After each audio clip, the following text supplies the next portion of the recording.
ಬೆಳಗಿನ ತಿಂಡಿ ಅಂದ್ರೆ ದಿನದ ಅತಿ ಮುಖ್ಯ ಊಟ ಅಂತಾರೆ ಅಲ್ವಾ. ಆದ್ರೆ ನಾವು ಆರೋಗ್ಯಕರ ಅಂತ ಅನ್ಕೊಂಡಿರೋ ಒಂದು ಸಾಮಾನ್ಯ ತಿಂಡಿ ನಮ್ಮ ಕಿಡ್ನಿಗಳಿಗೆ ಸದ್ದಿಲ್ದೆ ಹಾನಿ ಮಾಡ್ತಿದೆ ಅಂದ್ರೆ ಇದರ ಬಗ್ಗೆ ಇವತ್ತು ಮಾತಾಡೋಣ.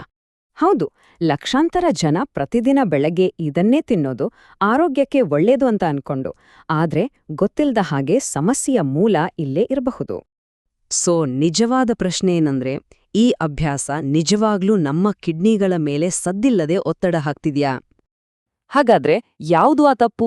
ಯಾವ ತಿಂಡಿ ಬಗ್ಗೆ ನಾವು ಮಾತಾಡ್ತಿದೀವಿ? ಮೊದಲಿಗೆ ಇದನ್ನ ಅರ್ಥ ಮಾಡ್ಕೋಬೇಕು. ಬೆಳಿಗ್ಗೆ ಎದ್ದ ತಕ್ಷಣ ನಮ್ಮ ಕಿಡ್ನಿಗಳು ಯಾಕೆ ಅಷ್ಟೊಂದು ವಲ್ನರೆಬಲ್ ಅಥವಾ ದುರ್ಬಲವಾಗಿರುತ್ತೆ ಅಂತ ನೋಡೋಣ ಬನ್ನಿ. ಯೋಚನೆ ಮಾಡಿ, ನಾವು ರಾತ್ರಿ ಪೂರ್ತಿ ಅಂದ್ರೆ ಸುಮಾರು 6 ರಿಂದ 8 ಗಂಟೆಗಳ ಕಾಲ ನೀರೇ ಕುಡ್ದಿರಲ್ಲ. ಇದರಿಂದ ನಮ್ಮ ದೇಹ ಸ್ವಾಭಾವಿಕವಾಗಿ ಸ್ವಲ್ಪ ಡಿಹೈಡ್ರೇಟ್ ಆಗಿರುತ್ತೆ, ರಕ್ತ ಸ್ವಲ್ಪ ಗಟ್ಟಿಯಾಗಿರುತ್ತೆ, ಅಂದ್ರೆ ಹೆಚ್ಚು ಕಾನ್ಸಂಟ್ರೇಟೆಡ್ ಆಗಿರುತ್ತೆ. ಇದರ ಅರ್ಥ ಏನು ಗೊತ್ತಾ? ನಾವು ಬೆಳಗ್ಗೆ ಎದ್ದಾಗ ಏನು ತಿನ್ನೋಕ್ಕೂ ಮುಂಚೆನೇ ನಮ್ಮ ಕಿಡ್ನಿಗರು ರಕ್ತವನ್ನ ಫಿಲ್ಟರ್ ಮಾಡಕ್ಕೆ ಸ್ವಲ್ಪ ಜಾಸ್ತಿನೇ ಕಷ್ಟಪಡ್ತಿರುತ್ತೆ. ಅಷ್ಟೇ ಅಲ್ಲ, ನಮ್ಮನ್ನ ಬೆಳಗ್ಗೆ ಎಬ್ಬಿಸೋಕೆ ಸಹಾಯ ಮಾಡೋ ಕಾರ್ಟಿಸಾಲ್ ಅನ್ನೋ ಹಾರ್ಮೋನ್ ಇದೆಯಲ್ಲ, ಅದು ಬೆಳಗ್ಗೆನೇ ಪೀಕ್ ಲೆವೆಲಲ್ಲಿರುತ್ತೆ. ಇದು ನ್ಯಾಚುರಲ್ ಆಗಿ ನಮ್ಮ ಬ್ಲಡ್ ಶುಗರ್ ಮತ್ತೆ ಬ್ಲಡ್ ಪ್ರೆಷರ್ ಎರಡನ್ನೂ ಜಾಸ್ತಿ ಮಾಡುತ್ತೆ.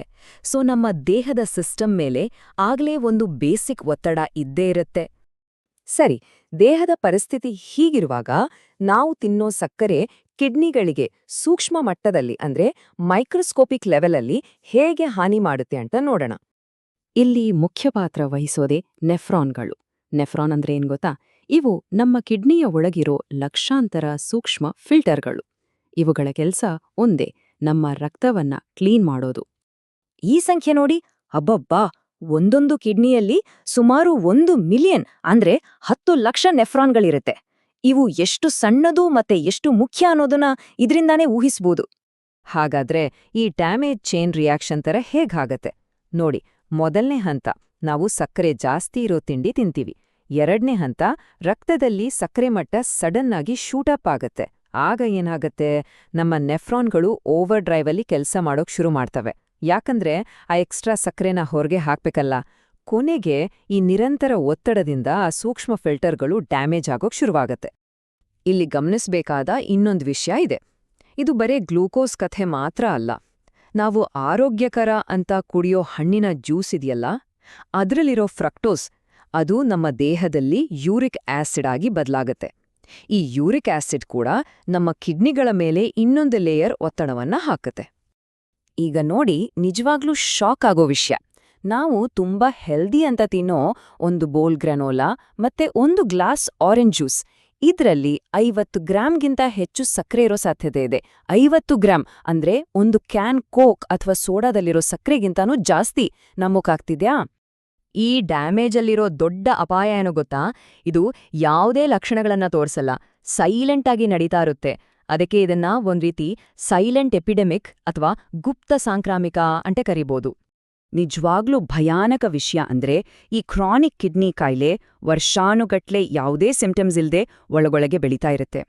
ಈ ಡ್ಯಾಮೇಜ್ ನಿಧಾನವಾಗಿ ಆಗ್ತಿದ್ರೂ ಹೆಚ್ಚಿನ ಜನಕ್ಕೆ ತಾವು ಸಂಪೂರ್ಣವಾಗಿ ನಾರ್ಮಲ್ ಆಗಿದ್ದೀವಿ, ಆರೋಗ್ಯವಾಗಿದ್ದೀವಿ ಅಂತಾನೆ ಅನ್ಸುತ್ತೆ.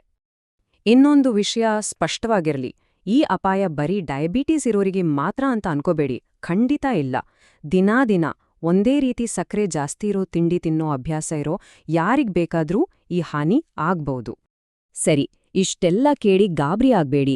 ಯಾಕಂದ್ರೆ ಇಲ್ಲೊಂದು ಗುಡ್ ನ್ಯೂಸ್ ಇದೆ. ಈ ತಪ್ಪನ್ನ ಸರಿಪಡಿಸೋದು ಅನ್ಕೊಂಡಷ್ಟು ಕಷ್ಟ ಅಲ್ಲ, ತುಂಬಾನೇ ಸುಲಭ. ನಮ್ಮ ಕಿಡ್ನಿಗಳನ್ನ ಪ್ರೊಟೆಕ್ಟ್ ಮಾಡೋಕೆ ಕೆಲವು ಸಿಂಪಲ್ ಆದ 5 ನಿಮಿಷದ ಬದಲಾವಣೆಗಳನ್ನ ನೋಡೋಣ ಬನ್ನಿ. ಈ ಟೇಬಲ್ ನೋಡಿ, ಎಷ್ಟು ಸಿಂಪಲ್ ಆಗಿದೆ. 1 ಗ್ಲಾಸ್ ಆರೆಂಜ್ ಜ್ಯೂಸ್ ಕುಡಿಯೋ ಬದಲು ನಿಂಬೆಹಣ್ಣು ಹಿಂಡಿರೋ ನೀರ್ ಕುಡಿರಿ. ಸಕ್ಕರೆ ತುಂಬಿರೋ ಸೀರಿಯಲ್ ಅಥವಾ ಗ್ರನೋಲಾ ಬದಲು ಪ್ಲೇನ್ ಓಟ್ಮೀಲ್ಗೆ ಸ್ವಲ್ಪ ಬೆರಿ ಹಣ್ಣುಗಳನ್ನ ಹಾಕೊಂಡು ತಿನ್ನಿ. ಫ್ಲೇವರ್ಡ್ ಯೋಗರ್ಟ್ ಬದಲು ಪ್ಲೇನ್ ಗ್ರೀಕ್ ಯೋಗರ್ಟ್ಗೆ ಫ್ರೆಶ್ ಹಣ್ಣುಗಳನ್ನ ಸೇರಿಸಿ. ನೋಡೋಕೆ ಚಿಕ್ಕ ಬದಲಾವಣೆಗಳು, ಆದ್ರೆ ಇದರ ಪರಿಣಾಮ ದೊಡ್ಡದು. ಈ ಬದಲಾವಣೆಗಳು ಎಷ್ಟು ಪವರ್ಫುಲ್ ಅಂತ ಈ ಚಾರ್ಟ್ ನೋಡಿ. ಆ ಸಿಂಪಲ್ ಬದಲಾವಣೆ ಮಾಡ್ಕೊಂಡ್ರೆ ಸಾಕು, ನಿಮ್ಮ ಬೆಳಗಿನ ತಿಂಡಿಯಲ್ಲಿರೋ ಸಕ್ಕರೆ ಪ್ರಮಾಣವನ್ನ ಬರೋಬ್ಬರಿ 70% ವರೆಗೂ ಕಡಿಮೆ ಮಾಡ್ಬೋದು. ಯೋಚನೆ ಮಾಡಿ, ಇದು ನಮ್ಮ ಕಿಡ್ನಿಗಳ ಮೇಲಿನ ಒತ್ತಡವನ್ನ ಎಷ್ಟು ಕಡಿಮೆ ಮಾಡುತ್ತೆ ಅಂತ. ಹಾಗಾದ್ರೆ ಒಂದು ಸಿಂಪಲ್ ರೂಲ್ ನೆನ್ಪಿಟ್ಕೊಳ್ಳಿ. ನಿಮ್ಮ ತಿಂಡಿ ಒಂದು ಬಾಕ್ಸ್ ಅಥವಾ ಬಾಟ್ಲಿಯಿಂದ ಬಂದಿದ್ರೆ ಒಂದು ಕ್ಷಣ ತಿರುಗಿ ನೋಡಿ. ಅದರ ಲೇಬಲ್ ಚೆಕ್ ಮಾಡಿ. ಸಕ್ಕರೆ ಎಷ್ಟಿದೆ ಅಂತ ನೋಡಿ. ನೆನಪಿಡಿ, ಕಿಡ್ನಿ ಡ್ಯಾಮೇಜ್ ನಾನು ಬರ್ತಿದ್ದೀನಿ ಅಂತ ಹೇಳಿ ಬರೋದಿಲ್ಲ. ಅದು ದಿನ ಮಾಡುವ ಒಂದೊಂದು ತಿಂಡಿಯ ಆಯ್ಕೆಯಿಂದ ಸದ್ದಿಲ್ದೇ ಆಗುತ್ತೆ. ಹಾಗಾದ್ರೆ ನಾಳೆ ಉಪಾಹಾರ ಏನಾಗಿರುತ್ತೆ ಅಂತ ಯೋಚನೆ ಮಾಡುವ ಸಮಯ ಇದು. ಲೈಕ್ ಮಾಡಿ, ಸಬ್ಸ್ಕ್ರೈಬ್ ಮಾಡಿ ಮತ್ತು ಶೇರ್ ಮಾಡಿ.